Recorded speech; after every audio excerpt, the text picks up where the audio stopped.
Assalamu alaikum everyone. We'll continue with the same chapter, that is chapter 5, forms of market, in this lecture, and we will study the market based on or classified on the basis of competition.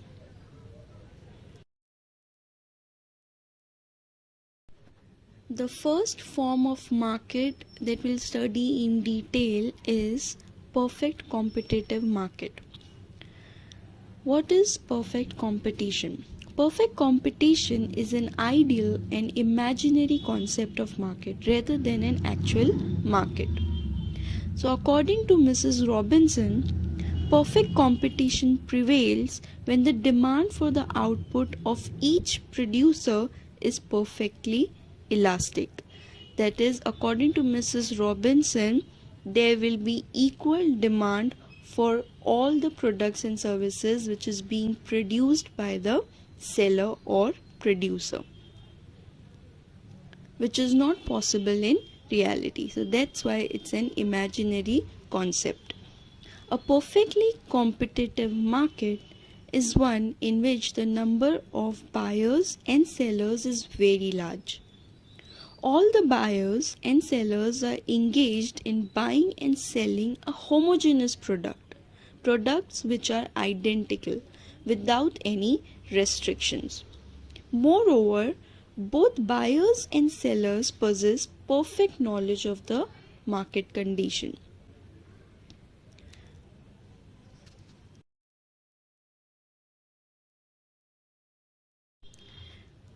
Moving forward, we'll see the features of perfect competition.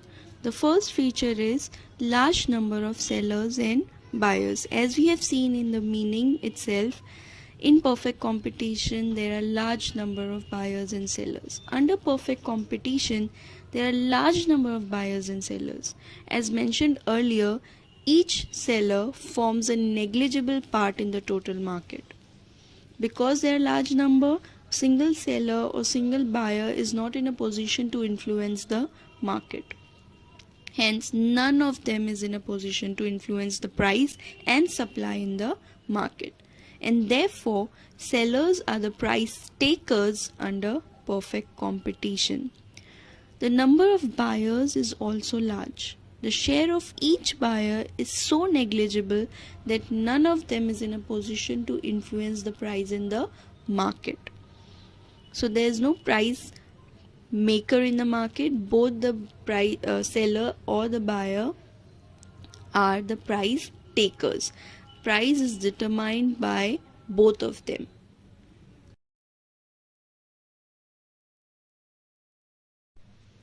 The next feature of perfect competition is homogeneous product. An important feature of a perfectly competitive market is that the product sold is homogeneous or identical. Identical in terms of size, design, color, taste, and so on. All the products are perfect substitutes to each other, which is not possible in real market, and therefore it's an imaginary concept.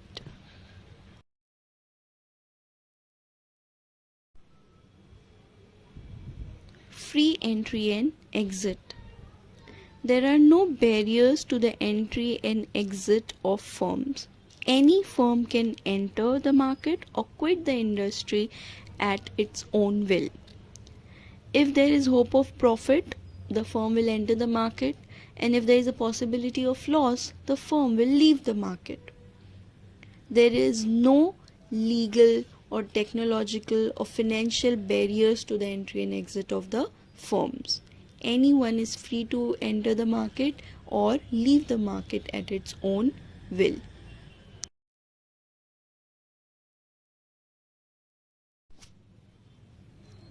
Single price. A single uniform price prevails under perfect competition, which is determined by the interaction of demand and supply. As we have seen, there are a large number of buyers and sellers who cannot influence. A single seller or buyer cannot influence the market, therefore they determine the price together by coming at a consensus or a equilibrium.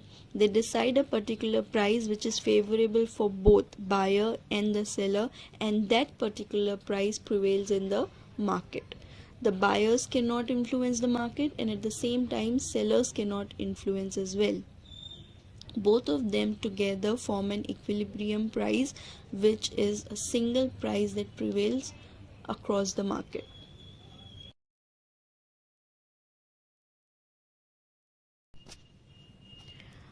Another feature or assumption of perfect competition is perfect knowledge of market. The buyers and sellers possess a perfect knowledge about the market conditions.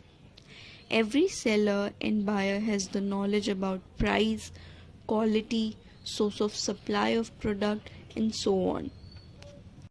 This particular assumption is taken so that no one party can take advantage of the other. Perfect knowledge of the market helps the seller and the buyer to save themselves from any exploitation that can take place from the other party. So this is the feature of perfect competition.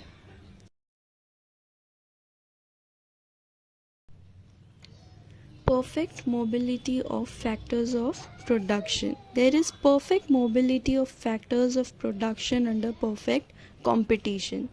Labor and capital are mobile not only geographically but also occupationally. That is, any person or the worker who is working for a particular production process is free to join the production process or leave it at its own will. And because of this mobility or availability of factors of production, the production process does not get hampered or any difficulty.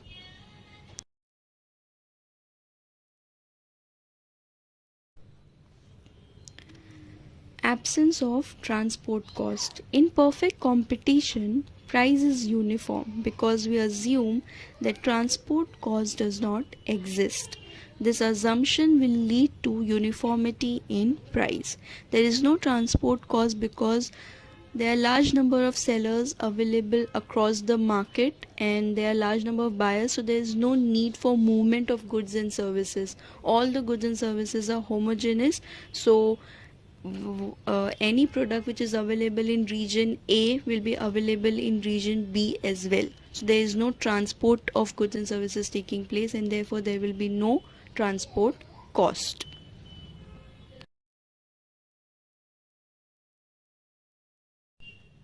Last but not the least feature of perfect competition is no government intervention. Laissez-faire policy is an important feature of perfect competition. It means there is absence of government intervention in economic activities. There is no concept of taxes or subsidies. There is no maximum minimum price. There is only single price available. No one is regulating the market. There is no government intervention. All the market works or functions on the basis of interaction between buyers and sellers. They are the one who decides the price. They are the one who exchange goods and services. There is no other intervention.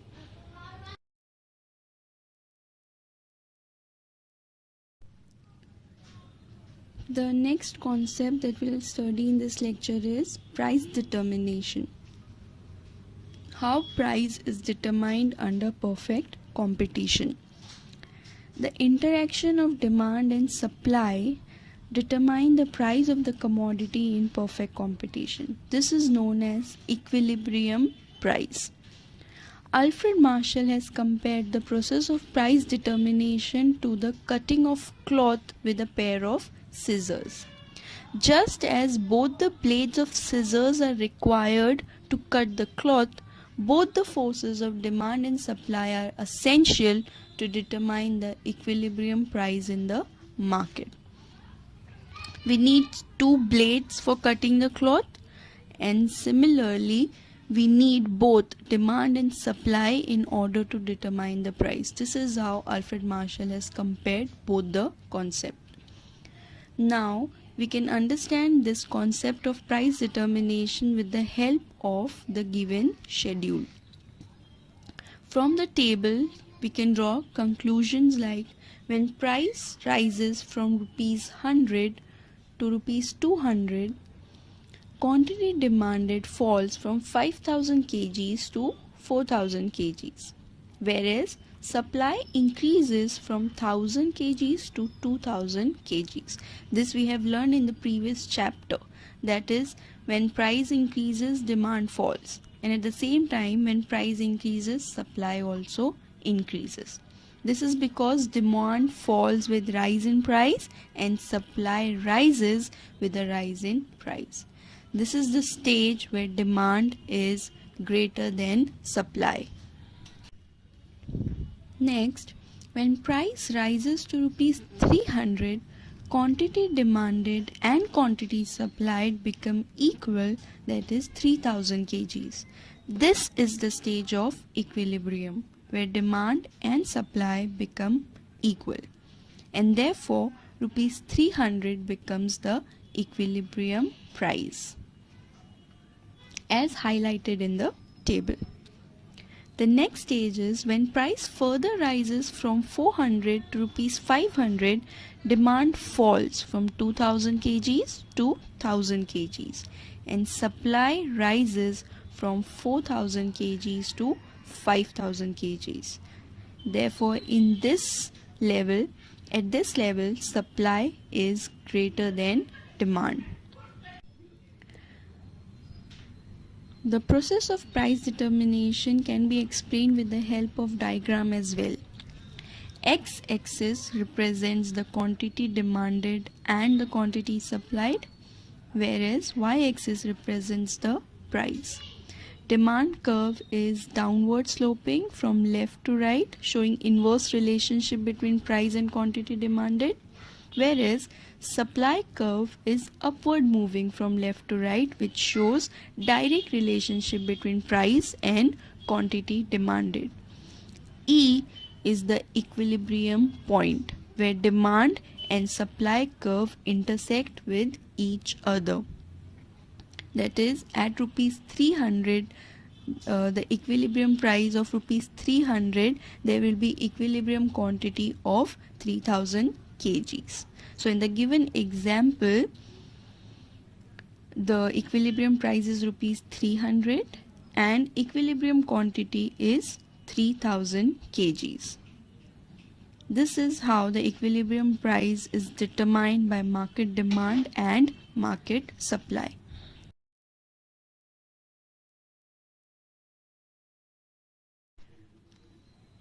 And that's all for this lecture. We have seen the concept of perfect competition, features of perfect competition, and how the price is determined under perfect competition. In the next lecture, we will study what is imperfect competition and its type. Thank you.